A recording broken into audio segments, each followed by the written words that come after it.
আসসালামু আলাইকুম। কেমন আছেন সবাই? আশা করছি সবাই অনেক ভালো আছেন। আলহামদুলিল্লাহ আমরা ভালো আছি। তো এই রেসিপিতে ব্রয়লার মুরগি রান্না করলে সবথেকে বেশি মজা হয়। তো ভিডিওটি প্রথম থেকে শেষ পর্যন্ত দেখতে থাকুন, এনজয় করুন। আশা করছি অনেক অনেক ভালো লাগবে। তো আমি ব্রয়লার মুরগিগুলো প্রথমে তেল গরম হয়ে গেছে, তো আজকে রান্নাটা সরিষার তেলেই করে নিচ্ছি। তো মুরগিগুলা দিয়ে আমি হলুদ, লবণ আর একটু লাল মরিচের গুঁড়া সামান্য করে দিয়ে ভেজে নিচ্ছি।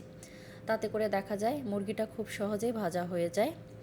তো একটু কালারটা দেখতেও সুন্দর হয়, এই জন্য দিয়ে দিলাম আর কি। তো খুবই সামান্য পরিমাণে দিয়েছি গুঁড়া মশলাগুলো, বেশি দেই নাই। তো বেশি দিলে আবার দেখা যায় পুড়ে যাবে, তখন খেতে হচ্ছে ভালো লাগবে না। আর হালকা হালকা দিলাম, দেখা যায় ভাজার পরে কালারটা সুন্দর থাকবে, এই জন্য দিয়ে দিলাম আর কি। তো যাই হোক, ভাজা হয়ে গেছে, এখন হচ্ছে উঠিয়ে নিচ্ছি ভেজে রাখা মুরগির পিসগুলো আর কি। তো যাই হোক, সুন্দর করে লাল লাল করে ভেজে নিয়েছি। এখন হচ্ছে ওই একই তেলে আমি সামান্য পরিমাণে তেল অ্যাড করে দিলাম, দিয়েছি এক মুঠো পরিমাণে পেঁয়াজ কুচি।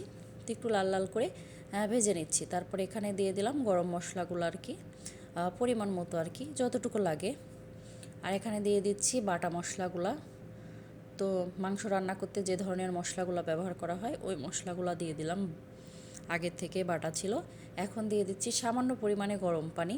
তো যাই হোক, গরম পানি ইউজ করে রান্না করলে দেখা যায় রান্নার স্বাদটা একই রকম থাকে। এখন দিয়ে দিচ্ছি পরিমাণ মতো গুঁড়া মশলাগুলা, হলুদের গুঁড়া, লাল মরিচের গুঁড়া, পরিমাণ মতো ধনিয়া গুঁড়া, আর দিয়ে দিচ্ছি হচ্ছে স্বাদ মতো লবণ।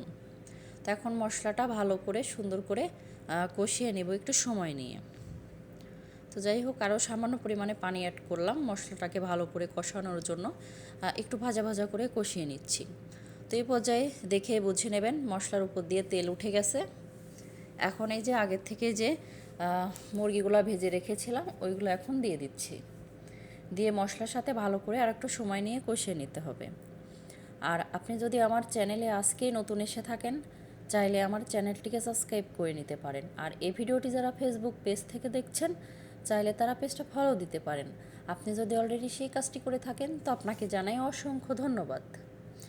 আর ভিডিওর এই পর্যায়ে এসে এখন পর্যন্ত যারা ভিডিওটি দেখছেন অথচ একটা লাইক দিতে ভুলে গিয়েছেন, প্লিজ একটা লাইক দিতে ভুলবেন না।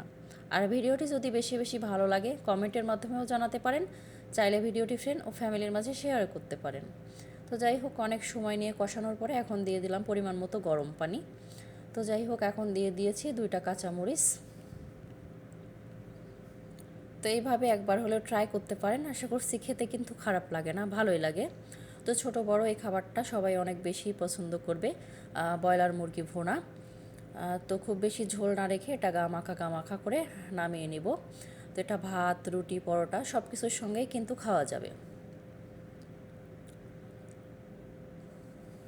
তো রান্না প্রায় লাস্টের দিকে আর কি, আর কিছুক্ষণ রান্না করে ঝোলটা শুকিয়ে নামিয়ে নিলেই হয়ে যাবে। তো এখন দিয়ে দিচ্ছি ভাজা মশলার গুঁড়াটা। তো আগের থেকে এটা হচ্ছে ভেজে রেখে দেই, পরবর্তীতে লাস্টে দিয়ে দিলে খাবারগুলো বেশি মজা হয়। তো দেখা যায় এটা মাছে ইউজ করতে পারেন, মুরগির মাংস, গরু, তো সব কিছুর সাথেই দেওয়া যায় আর কি। তো একটু ফাইনাল লুক দেখিয়ে দিচ্ছি, দেখে বুঝে নেবেন। তো ভিডিওটি প্রথম থেকে শেষ পর্যন্ত দেখার জন্য সবাইকে ধন্যবাদ। আল্লাহ হাফেজ, আসসালামু আলাইকুম।